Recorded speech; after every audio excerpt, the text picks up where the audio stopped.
गोलू एक प्यारा सा लड़का था जो हमेशा कुछ नया करने की सोचता रहता था। उसके माता पिता उसे बहुत प्यार करते थे, लेकिन वह बहुत शरारती था। एक दिन गोलू को अपने दादाजी की पुरानी अलमारी में एक पुरानी धूल भरी किताब मिली। उस किताब पर जादुई किताब लिखा हुआ था। गोलू ने सोचा, किताब तो पुरानी है, पर नाम तो बहुत दिलचस्प है। चलो इसे पढ़ते हैं। गोलू ने जैसे ही उस किताब को खोला, अचानक से किताब के पन्ने चमकने लगे और उससे एक तेज रोशनी निकली।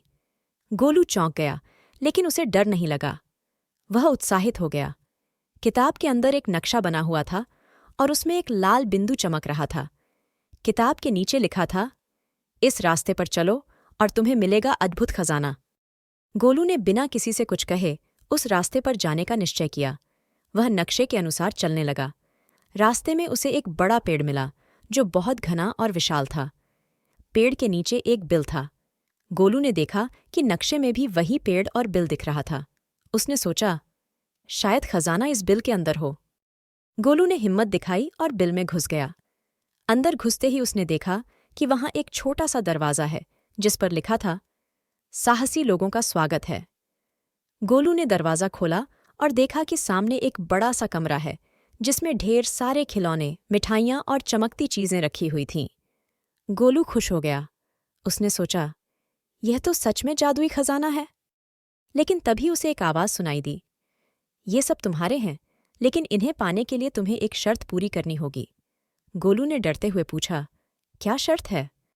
आवाज़ ने कहा, तुम्हें अपनी शरारतें छोड़नी होंगी और अच्छे बच्चे बनना होगा, तभी ये खजाना तुम्हारा हो सकता है। गोलू ने थोड़ी देर सोचा और फिर कहा, अगर ऐसा करने से मुझे ये सब मिल सकता है तो मैं ज़रूर अच्छा बच्चा बनूंगा। उसके बाद गोलू ने वादा किया कि वह शरारतें छोड़ देगा और एक अच्छा बच्चा बनेगा। जैसे ही उसने यह वादा किया, जादुई किताब गायब हो गई और गोलू के सामने वह खजाना असली बन गया। गोलू खुश होकर खजाना लेकर अपने घर आया और उसने सबको बताया कि वह अब एक अच्छा बच्चा बन गया है। उसके बाद से गोलू ने कभी भी शरारत नहीं की और वह गांव का सबसे प्यारा और समझदार बच्चा बन गया। इस तरह गोलू की जादुई किताब ने उसे एक अच्छा इंसान बना दिया और वह सबके दिलों में बस गया।